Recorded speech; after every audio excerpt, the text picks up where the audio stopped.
Let's see if I get it right. Okay. Zvonimir Ivisic. Yeah, I think Ivisic.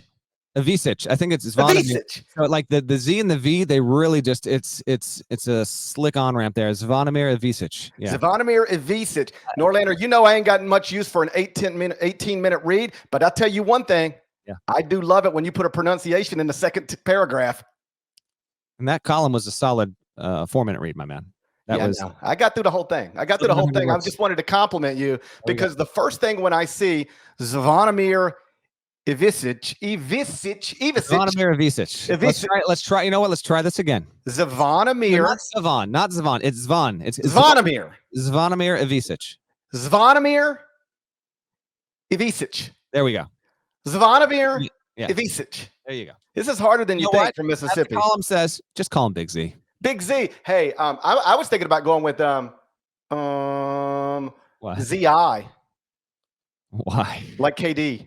Oh, ZI, no. Yeah. Z works, and I'm also trying to make the Croatian sensation a thing. I put that in the column a couple times. Well, I tell you, the first thing when I see, hey, this guy's come off the bench, he's doing a thing. The first thing I go is, man, I'm gonna have to figure out how to say this dude's name. Yeah. Well, where am I going to do that at? And then thank God you got it right there in the second paragraph. Thank God for you. I said you can just call him Big Z. This is a fun one, man. He comes off. So, real quick backstory, because we're not going to bog this pod down. Had played in European ball and kept his amateur status despite playing in professional leagues. This leads to an elongated process. I remember Kentucky fans coming and finding me like in August, hey, is he going to get cleared? He eventually gets cleared to get enrolled in Kentucky, and it's good in Kentucky's house there. And then the NCAA takes 75 days to clear him. Word finally comes out Saturday morning after like 72 hours ago. Kentucky fans rallied enough money to apparently, I didn't see where exactly this is in proximity to the NCAA eligibility center, but they had a free Big Z billboard get cleared. Which, if this had popped up, not even just a week ago, because that would have probably influenced our verdict. But if you'd asked me like the week before Christmas, is Big Z going to get cleared? I think I would have leaned no. Thank God they cleared this guy, man, because I wrote a column on it. We'll link it in the description if you want to read it. He was a mini revelation. They didn't need him for the entire 40 minutes there. Kentucky had no issues with Georgia. Georgia actually came back late. The game was not as close as the final score indicated, but he hops off the bench, makes his big debut, and earns standing ovation for this guy. And it's a behind the back pass. It's a block shot. It's one made three after another. And then he hits his fourth three, and he goes Jordan in the 92 final shoulder shrug as he just trots back there. The building's on fire. I watched every single possession he was on the floor in that first half, and I don't know if there have been 5 more joyous, ecstatic moments since Calipari got there inside Rupp Arena. It was incredible, and then I'll let you take it. But the crux of my column was this was an amazing moment. We should all be pissed after the fact that the NCAA made us wait 75 days to see this dude ball like this. And now Kentucky has the deepest roster in the country, and though defensively it's got some issues, and it's not a top-tier defense, it's not a tier 2 defense. Offensively, from a depth standpoint, from a talent standpoint, you tell me they're trotting out a 7'2" dude who can hit shots from 23 feet like it's nothing. They can play with anyone on that side of the ball in the country. To me, right now, it's a tier 1 of 3 national title contenders. And is this an overreaction? Maybe it is. I don't care, man. They got talent across the board. Purdue, UConn, Kentucky, then draw a line. Then we can have a discussion about everyone else. But to me, that's what Ivisic's eligibility and inclusion on this team means, because holy hell, they might have, and you want a real overreaction? I got it for you. Because Reed Shepherd's been the best freshman in the country. He's coming off the bench. They might have the 2 best freshmen in the country coming off the bench at Kentucky this season. Incredible story. Love seeing it. What were your thoughts about what transpired in Lexington on Saturday? Zvonimir. There you go. You're getting there. Loved it. What a scene. Poor Mick Cronin, by the way. Oh my gosh. He can't buy one experienced player out of the portal, and Kentucky's putting up billboards outside the NCAA. That's true. Not a good night for our guy, Mick. I got it in the whip around at but yeah, that if you really, you know what, I hadn't put that juxtaposed against each other, but it's true, man. Mick can't go to the portal because he ain't got no money. And Kentucky's just like, let's throw a billboard up outside the NCAA, see if we can get Zvonimir cleared. And they did. It's a real, I'll say what everybody else has said, it's a real flaw in the system that he could be held out until January 20th, but then ultimately cleared to play Like they're like, oh yeah, we've looked at everything now. You're all good. And I know somebody's going to try to connect this to the Terrence Shannon thing. Well, if you thought it was a shame that he was held out, what? One of these people is facing a rape charge and the other one's not. Let's not conflate the situations. He missed 16 games. He'll never get those back. That stinks. But I'm not sure. Okay, here's the thing. People always say, this is crazy, and I'm one of them. This guy is ultimate. There's no timetable on anything. You just reach a conclusion when you reach it, and you reach this one in game 17. Everybody thinks this is a terrible situation, all right? I don't like to just complain about things. I like to think about them and go, okay, well, how could we do this better? How could we do this better? What's the fix? Is there a fix? I don't, dude. You're asking me to get inside the halls and walls. No, I don't know that there's a great answer. I'm with you. I don't know. They obviously they don't want to have a situation where they've got someone who could have potentially been making money at whatever level, decent living, whatever, playing They don't want a professional coming in and playing amateur athletics. And so because of this, it took this long. It's a joke. It took this long. That's my thing. I don't think it shouldn't take this long. And then they clear him. Mike White and his staff did the shoe scout on Kentucky. They had no idea this dude was playing. They were done. They were done. The word came out 4 hours, 5 hours before they tipped. Can you imagine these poor GAs and third assistants that suddenly had to scrounge up a scouting report on this dude after not thinking they'd have to face him? Georgia, which had not lost a road game entire season, trying to maybe cobble together a last four in kind of resume there. They were toast. I don't know how you expedite this. It has long been an issue. Parrish, you have been writing about this. Dude, I remember you writing about this stuff before I got to CBS in 08, 09 when we were talking about guys not getting cleared there. So and I understand, and just for our listeners, because GP obviously understands this, football, men's college basketball, they're the two sports that bring the most attention when it comes to eligibility issues on all this stuff. But the eligibility center, they're worried about every damn NCAA sanctioned sport under the sun. So the list is just endless, and they're going through. And as it's been told to me a couple times over the years, there is not a priority. Hey, this guy plays basketball at Kentucky, but this guy plays soccer in the Big Sky. It's just one name after the next.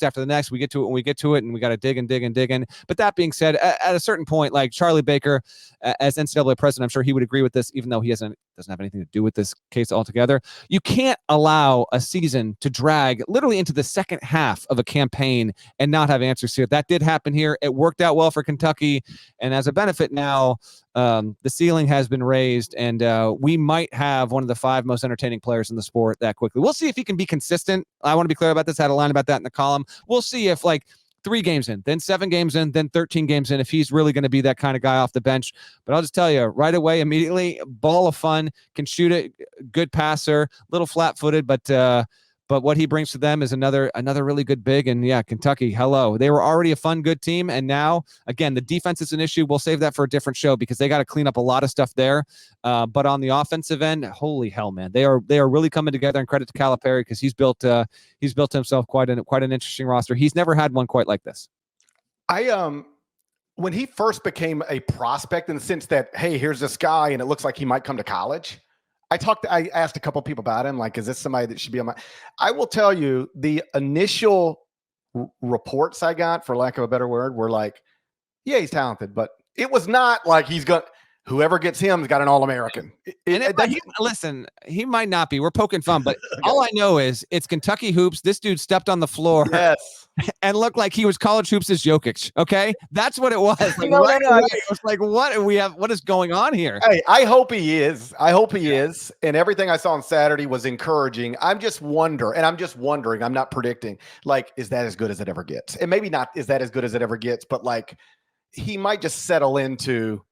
That was a hell of a debut, but that ain't consistently what it's going to look like. I don't know, but he was fabulous. Just to circle back to there's got to be a better way to handle these types of situations. I'll stand on that. There's got to be a better way, but it's not clear to me what it is. And it's not clear to the NCAA, because if it was, they would have already implemented that. I would just they've already got 1 billion committees. I'd get 1 billion and one.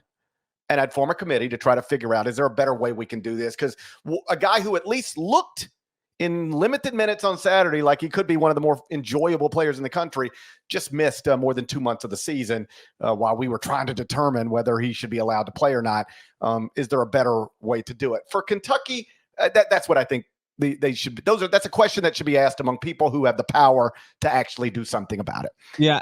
And then real quick, I'll just mention the fact that like Ivisic, he played 16 minutes. He had 13 points, 5 boards, couple of assists, 3 blocks, 1 foul. He got a technical for hanging on the rim. It didn't even look like he knew what he was doing. Like when it was happening, like that split second before I heard the whistle, my brain, I was like, he might get it up. Yep, he got a T. Doesn't know what's going on there. So he really got the full college experience there. But I'll mention this.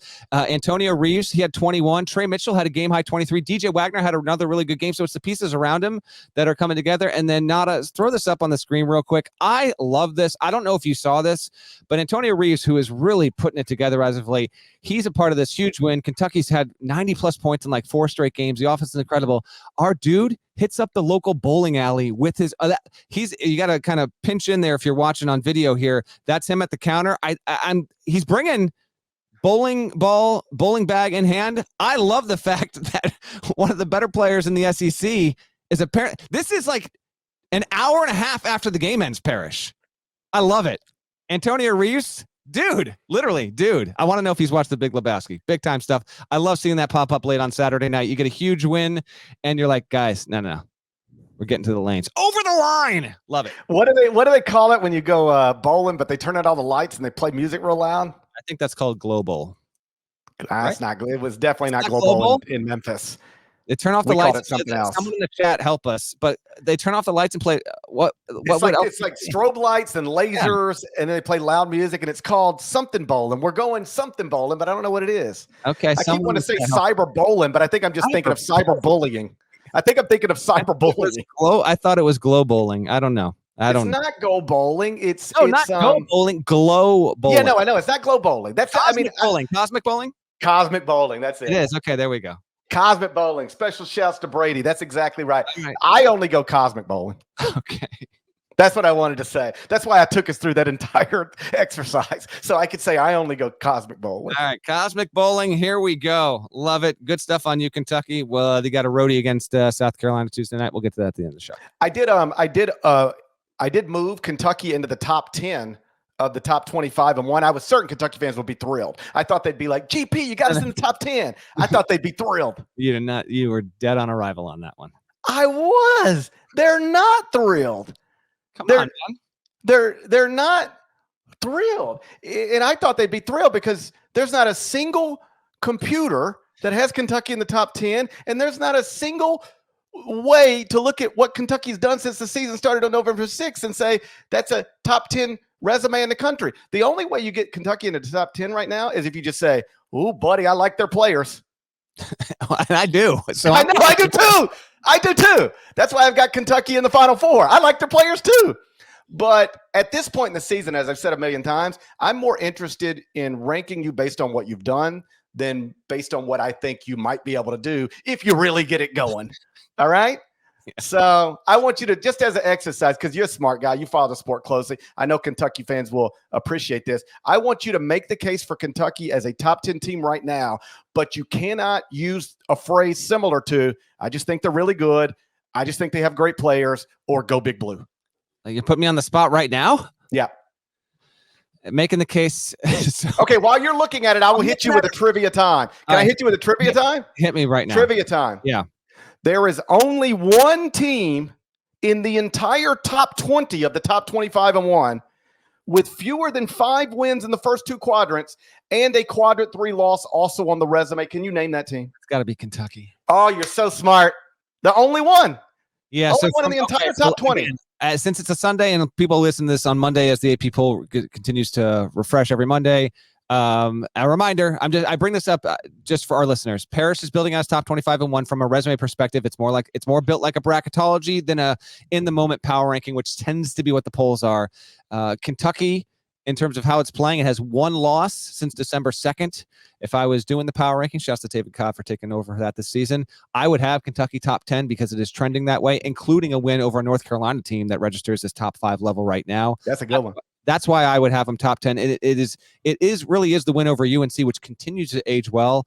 Carolina got a win over Boston College and now has a 2-game lead in the ACC. We'll get to that at the end of the show. But that would basically be my case. This team has 1 loss in overtime at Texas A&M. That is a top 35, 40 level kind of team. It's an understandable loss. And that's the only one that they've got since December 2nd. Oh, let me be clear. I don't think it's crazy for somebody to have Kentucky in the top 10. I know that because you literally do. or even in the top 5. I don't care. Yeah. I don't think it's crazy. If you just want to land on, I think Kentucky's awesome. But that's all you got. It's the only reason you can say it is you just go, man, I just love their team because I love their team too. And you go, man, I think they got better players than everybody else. Because you ready for this? So do I. I think they got better players than everybody else. And I think they got more of them than everybody else. We'll get into a conversation at some point whether they got too many of them. Yeah. But I think they got more of them than anybody else. And I think theirs are better than anybody else. I love the team too. But I've made it clear at this point for years now that this is the way I do things. If you do them differently, that's how you get Kentucky into the top 5 or higher than 10.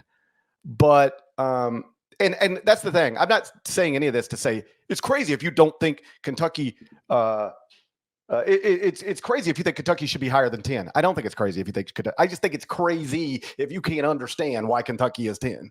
That's the part I think is crazy. But whatever. Go Big Blue.